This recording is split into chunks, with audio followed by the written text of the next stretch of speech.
अभी तो पहना गई हो।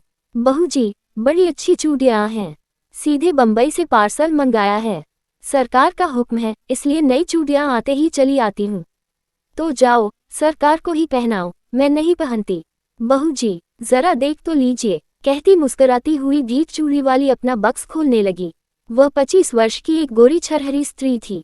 उसकी कलाई सचमुच चूड़ी पहनाने के लिए ढली थी। पान से लाल पतले पतले ओठ 2-3 वक्रताओं में अपना रहस्य छिपाए हुए थे।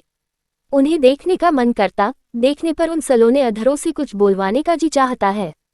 बोलने पर हंसाने की इच्छा होती और उसी हंसी में शैशव का अल्हड़पन, यौवन की तरावट और प्रौढ़ की सी गंभीरता बिजली के समान लड़ जाती। बहू जी को उसकी हंसी बहुत बुरी लगती, पर जब पंजों में अच्छी चूड़ी चढ़ाकर, संकट में फंसाकर वह हंसते हुए कहती, एक पान मिले बिना ये चूड़ी नहीं चलती, तब बहू जी को क्रोध के साथ हंसी आ जाती और उसकी तरल हंसी की तरी लेने में तन्मय हो जाती। कुछ ही दिनों से यह चूड़ी वाली आने लगी है। कभी कभी बिना बुलाए ही चली आती और ऐसे ढंग फैलाती कि बिना सरकार के आए निबटारा न होता। ये बहू जी को असह्य हो जाता। आज उसको चूड़ी फंसाते देख बहू जी झल्लाकर बोली, आजकल दुकान पर ग्राहक कम आते हैं क्या? बहू जी, आजकल खरीदने की धुन में हूँ, बेचती हूँ कम। इतना कहकर कई दर्जन चूड़ियां बाहर सजा दी। स्लीपरों के शब्द सुनाई पड़े। बहू जी ने कपड़े संभाले, पर वह भी चूड़ी वाली बालिकाओं के समान सिर टेढ़ा करके, ये जर्मनी की है, ये फ्रांसीसी है, ये जापानी है, कहती जाती थी। सरकार पीछे खड़े मुस्कुरा रहे थे। क्या रोज नई चूड़ियां पहनाने के लिए इन्हें हुक्म मिला है? बहू जी ने गर्व से पूछा। सरकार ने कहा, पहनो तो बुरा क्या है? बुरा तो कुछ नहीं, चूड़ी चढ़ाते हुए कलाई दुखती होगी। चूड़ी वाली ने सिर नीचा किए कनखियों से देखते हुए कहा। एक लहर सी लाली आंखों की ओर से कपोलों को तर करती हुई दौड़ जाती थी। सरकार ने देखा, एक लालसा भरी युवती व्यंग कर रही है।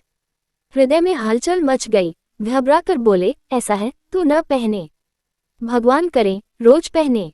चूड़ी वाली आशीर्वाद देने के गंभीर स्वर में प्रौढ़ा के समान बोली। अच्छा, तुम अभी जाओ। सरकार और चूड़ी वाली दोनों की ओर देखते हुए बहू जी ने झुंझलाकर कहा, तो क्या मैं लौट जाऊं? आप तो कहती थी न कि सरकार को ही पहनाओ, तो जरा उनसे पहनने के लिए कह दीजिए। निकल मेरे यहाँ से, कहते हुए बहू जी की आंखें तिलमिला उठी। सरकार धीरे से निकल गए। अपराधी के समान सर नीचा किए चूड़ी वाली अपनी चूड़ियां बटोर कर उठी। हृदय की धड़कन में अपनी रहस्यपूर्ण निश्वास छोड़ती हुई चली गई। चूड़ी वाली का नाम था विलासिनी। वह नगर की एक प्रसिद्ध नर्तकी की कन्या थी। उसके रूप और संगीत कला की सुख्याति थी, वैभव भी कम न था। विलास और प्रमोद का पर्याप्त संभार मिलने पर भी उसे संतोष न था। हृदय में कोई अभाव खटकता था। वास्तव में उसकी मनोवृत्ति उसके व्यवसाय के प्रतिकूल थी। कुलवधू बनने की अभिलाषा हृदय में और दाम्पत्य सुख का स्वर्गीय स्वप्न उसकी आंखों में समाया था। स्वच्छंद प्रणय का व्यापार अरुचिकर हो गया, परंतु समाज उससे हिंस्र पशु के समान सशंक था।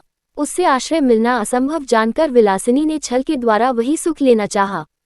यह उसकी सरल आवश्यकता थी, क्योंकि अपने व्यवसाय में उसका प्रेम क्रय करने के लिए बहुत से लोग आते थे, पर विलासिनी अपना हृदय खोलकर किसी से प्रेम न कर सकती थी। उन्हीं दिनों सरकार के रूप, यौवन और चारित्र्य ने उसे प्रलोभन दिया। नगर के समीप बाबू विजय कृष्ण की अपनी जमींदारी में बड़ी सुंदर अट्टालिका थी। वहीं रहते थे। उनके अनुचर और प्रजा उन्हें सरकार कहकर पुकारती थी। विलासिनी की आंखें विजय कृष्ण पर गड़ गईं। अपना चिर संचित मनोरथ पूर्ण करने के लिए वह कुछ दिनों के लिए चूड़ी वाली बन गई थी। सरकार चूड़ी वाली को जानते हुए भी अनजान बने रहे। अमीरी का एक कौतुक था, एक खिलवाड़ समझकर उसके आने जाने में बाधा न देते। विलासिनी की कलापूर्ण सौंदर्य ने जो कुछ प्रभाव उनके मन पर डाला था, उसके लिए उनके सुरुचिपूर्ण मन ने अच्छा बहाना खोज लिया था। वे सोचते, बहूजी का कुल वधू जनोचित सौंदर्य और वैभव की मर्यादा देखकर चूड़ी वाली स्वयं पराजय स्वीकार कर लेगी और अपना निष्फल प्रयत्न छोड़ देगी। तब तक यह एक अच्छा मनोविनोद चल रहा है। चूड़ी वाली अपने कौतूहलपूर्ण कौशल में सफल न हो सकी थी, परंतु बहूजी के आज के दुर्व्यवहार ने प्रतिक्रिया उत्पन्न कर दी और चोट खाकर उसने सरकार को घायल कर दिया। अब सरकार प्रकाश्य रूप से उसके यहाँ जाने लगे। विलास रजनी का प्रभात भी चूड़ी वाली के उपवन में कत्ता। कुल मर्यादा, लोकलाज और जमींदारी सब एक और चूड़ी वाली अकेले। दालान में कुर्सियों पर सरकार और चूड़ी वाली बैठकर रात्रि जागरण का खेद मिटा रहे थे। पास ही अनार का वृक्ष था, उसमें फूल खिले थे। एक बहुत ही छोटी काली चिड़िया उन फूलों में चोंच डालकर मकरंद पान करती और कुछ केसर खाती, फिर हृदय विमोहक कल नाद करती हुई उड़ जाती। सरकार बड़ी देर से कौतुक देख रहे थे। बोले, इसे पकड़कर पालतू बनाया जाए तो कैसा? ओह, ये फूलसुंघी है, पिंजरे में जी नहीं सकती। उसे फूलों का प्रदेश ही जिला सकता है, स्वर्ण पिंज नहीं। उसे खाने के लिए फूलों की केसर का चारा और पीने के लिए मकरंद मदिरा कौन जुटाएगा? पर इसकी सुंदर बोली संगीत कला की चरम सीमा है। वीणा में भी कोई कोई मील ऐसी निकलती होगी।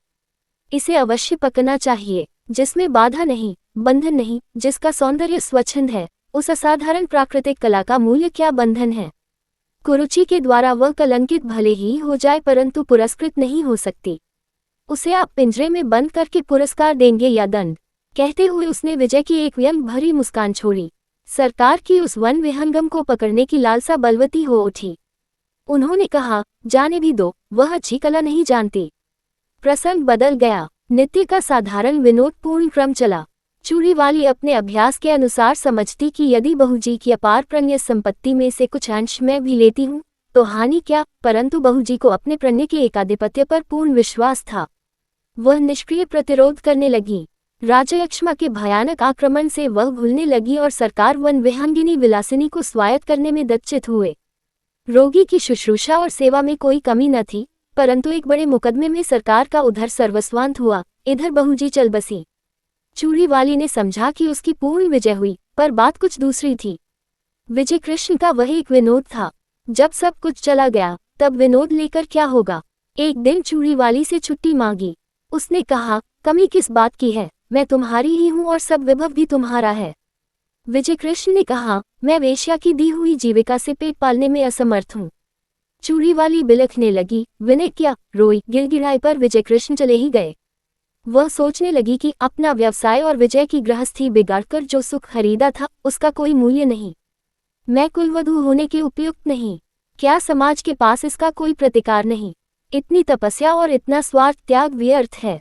परंतु विलासिनी यह न जानती थी कि स्त्री और पुरुष संबंधी समस्त अंतिम निर्णय करने में समाज कितना ही उदार क्यों न हो, दोनों पक्षों को सर्वथा संतुष्ट नहीं कर सका और न कर सकने की आशा है।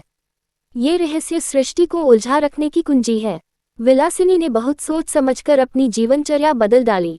सरकार से मिली हुई जो कुछ संपत्ति थी उसे बेचकर पास ही के एक गांव में खेती करने के लिए भूमि लेकर आदर्श हिंदू गृहस्थ की सी तपस्या करने में अपना बिखरा हुआ मन उसने लगा दिया। उसके कच्चे मकान के पास एक विशाल वट वृक्ष और निर्मल जल का सरोवर था। वहीं बैठकर चूड़ी वाली ने पथिकों की सेवा करने का संकल्प किया। थोड़े ही दिनों में अच्छी खेती होने लगी और अन्न से उसका घर भरा रहने लगा। भिखारियों को अन्न देकर उन्हें खिला देने में उसे अकथनीय सुख मिलता। धीरे धीरे दिन ढलने लगा। चूड़ी वाली को सहेली बनाने के लिए यौवन का तीसरा पहर करुणा और शांति को पकड़ लाया। उस पथ से चलने वाले पथिकों को दूर से किसी कला कुशल कंठ की तान सुनाई पड़ती। अब लो नसानी अब ना नसहों। वट वृक्ष के नीचे एक अनाथ बालक नंदू को चना और गुड़ की दुकान चूड़ी वाली ने करा दी है। जिन पथिकों के पास पैसे न होते उनका मूल्य वह स्वयं देकर नंदू की दुकान में घाटा न होने देती और पथिक भी विश्राम किए बिना उस तालाब से न जाता। कुछ ही दिनों में चूड़ी वाली का तालाब विख्यात हो गया। संध्या हो चली थी। पखेरुओं का बसेरे की ओर लौटने का कोलाहल मचा और वट वृक्ष में चहल पहल हो गई। चूड़ी वाली चरनी के पास खड़ी बैलों को देख रही थी। दालान में दीपक जल रहा था। अंधकार उसके घर और मन में बरजोरी घुस रहा था। कोलाहल शून्य जीवन में भी चूड़ी वाली को शांति मिली ऐसा विश्वास नहीं होता था। पास ही उसकी पिंडलियों से सिर रगड़ता हुआ कलुआ दुम हिला रहा था। सुखिया उसके लिए घर में से कुछ खाने को ले आई थी, पर कलुआ उधर न देखकर अपनी स्वामिनी से स्नेह जता रहा था। चूड़ी वाली ने हंसते हुए कहा, चल तेरा दुलार हो चुका, जा खा ले। चूड़ी वाली ने मन में सोचा, कंगाल मनुष्य स्नेह के लिए क्यों भीख मांगता है? वह स्वयं नहीं करता, नहीं तो तृण विरुद्ध तथा पशु पक्षी भी तो स्नेह करने के लिए प्रस्तुत हैं। इतने में नंदू ने आकर कहा, माँ, एक बटोही बहुत थका हुआ अभी आया है। भूख के मारे वह जैसे शिथिल हो गया है। तूने क्यों नहीं दे दिया? लेता भी नहीं, कहता है तू बड़ा गरीब लगता है, तुझसे न लूंगा। चूड़ी वाली वट वृक्ष की ओर चल पड़ी। अंधेरा हो गया था। पथिक जड़ का सहारा लेकर लेटा था। चूड़ी वाली ने हाथ जोड़कर कहा, महाराज आप कुछ भोजन कीजिए। तुम कौन हो? पहले की एक वेश्या। छी, मुझे पड़े रहने दो। मैं नहीं चाहता कि तुम मुझसे बोलो भी, क्योंकि तुम्हारा व्यवसाय कितने ही सुखी घरों को उजाड़कर शमशान बना देता है। महाराज, हम लोग तो कला के व्यवसायी हैं। यह अपराध कला का मूल्य लगाने वालों की कुरुचि और कुत्सित इच्छा का है। संसार में बहुत से निर्लज स्वार्थपूर्ण व्यवसाय चलते हैं, फिर इसी पर इतना क्रोध क्यों? क्योंकि वह उन सबों में अधम और निकृष्ट है। परंतु वेश्या का व्यवसाय करके भी मैंने एक ही व्यक्ति से प्रेम किया था। मैं और धर्म नहीं जानती, पर अपने सरकार से जो कुछ मुझे मिला उसे मैं लोक सेवा में लगाती हूँ। मेरे तालाब पर कोई भूखा नहीं रहने पाता। मेरी जीविका चाहे जो रही हो, मेरे अतिथि धर्म में बाधा न दीजिए। पथिक एक बार ही उठकर बैठ गया और आंख गड़ाकर अंधेरे में देखने लगा। सहसा बोल उठा, चूड़ी वाली। कौन? सरकार। हाँ, तुमने शोक हर लिया। मेरे अपराधजनक तमाम त्याग में पुण्य का भी भाग था, यह मैं नहीं जानता। सरकार, मैंने गृहस्थ कुलवधू होने के लिए कठोर तपस्या की है। इन 4 वर्षों में मुझे विश्वास हो गया है कि कुलवधू होने में जो महत्व है वह सेवा का है, न कि विलास का।